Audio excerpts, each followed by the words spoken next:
कृष्ण जन्माष्टमी की कहानी। कृष्ण भगवान विष्णु का 8वां अवतार, हिंदू पौराणिक कथाओं में से एक सबसे प्रसिद्ध देवता है और बच्चों की पसंदीदा है। कृष्ण जन्माष्टमी हर साल बड़ी तैयारियों और उत्साह के साथ मनाई जाती है, क्योंकि इस दिन भगवान कृष्ण का जन्म हुआ था। कृष्ण जन्माष्टमी 2024 में 26 अगस्त को भारत में मनाई जाएगी।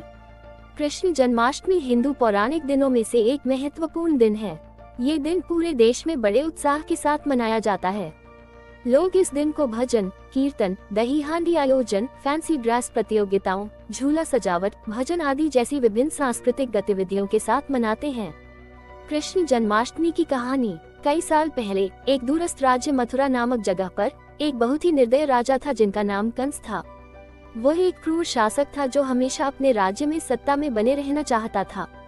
लेकिन एक विशेष आकाशवाणी ने कहा कि उसकी अपनी बहन देवकी का 8वां बच्चा उसकी गद्दी को हर लेगा और उसका वध कर देगा।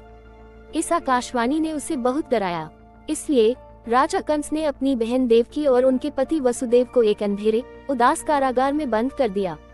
उसने सोचा कि इससे आकाशवाणी पूरा नहीं होने देगा। देवकी और वसुदेव भगवान विष्णु के प्रति समर्पित थे और उन्हें पता था कि उनका 8वां बच्चा बहुत विशेष होने वाला था। वे अपने बच्चे का आगमन होने का धैर्य से कारागार में इंतजार कर रहे थे। एक जादुई रात को कुछ अद्वितीय घटना घटी। ये वह रात थी जिसे भगवान कृष्ण के जन्म की रात कहा जाता है, जिसे जन्माष्टमी कहा जाता है। जब घड़ी में 12 बजे देवकी ने एक सुंदर बच्चा पैदा किया जिसका नाम कृष्ण था। उसकी त्वचा बरसात के बाद के बादल की तरह थी और उसकी आंखें रात के आकाश में चमक रही थी।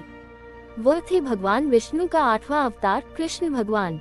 लेकिन छोटे कृष्ण को राजा कंस से सुरक्षित रखना था। कारागार के दरवाजे खुल गए और सेनापति गहरी नींद में सो गए। ऐसा लग रहा था कि ब्रह्मांड खुद ही मदद कर रहा हो। चमत्कार से कृष्ण के पिता वसुदेव उसे एक तूफानी रात में गोकुल नामक एक गांव तक ले गए। वहां उसने एक बच्ची को पाया जिसका नाम योगमाया था, जो यशोदा और नंद के पास पैदा हुई थी। वसुदेव ने बच्ची योगमाया को बच्चे कृष्ण के साथ बदल दिया। योगमाया कोई आम बच्ची नहीं थी। वास्तव में वह देवी दुर्गा थी, एक शक्तिशाली और प्रेम भरी देवी। उसका उद्देश्य कृष्ण की सुरक्षा करना और मदद करना था। वसुदेव कंस के क्रोध और संदेह से डरते हुए बच्ची को कारागार वापस ले गए। लेकिन कंस को ये पता नहीं था कि वह योगमाया थी। सोचते हुए कि वह बस एक बच्ची है, कंस ने उसे एक कुएं में फेंक देने का निर्णय किया। लेकिन कुछ अद्भुत हुआ। जब उसने उसे फेंका तब योगमाया अपने असली रूप में देवी दुर्गा के रूप में परिवर्तित हो गई, एक शक्तिशाली और महाकाव्य देवी। कंस इस अद्भुत दृश्य से हैरान और डरे हुए थे। उन्होंने समझा कि वह एक दिव्य शक्ति के सामने है जो उससे कहीं ज्यादा महत्वपूर्ण है। देवी दुर्गा ने कंस को बताया कि उसका समय खत्म हो गया है और उसे उसके अपराधों का फल अवश्य मिलेगा। कंस अपनी जिंदगी के लिए डरने लगे। उन्होंने समझ लिया कि उनका भाग भगवान कृष्ण की योजना से जुड़ा था। हर साल जन्माष्टमी पर लोग भगवान कृष्ण के जन्म का जश्न मनाते हैं। देवकी और वसुदेव के 8वें बच्चे, दिव्य बच्चे को याद करते हैं जो दुनिया में प्यार और ज्ञान लाया।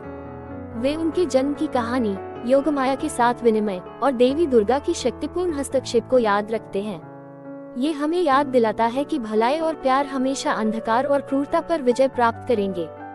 भगवान कृष्ण के जन्म की कहानी, योगमाया के साथ विनिमय और देवी दुर्गा का दिव्य हस्तक्षेप जन्माष्टमी पर बड़े श्रद्धा और सम्मान के साथ मनाई जाती है। भगवान कृष्ण की जीवन की कहानी आज भी लोगों को भक्ति, करुणा और दिव्य कृपा का मार्ग तलाशने के लिए प्रेरित करती है। जन्माष्टमी की हार्दिक शुभकामनाएं।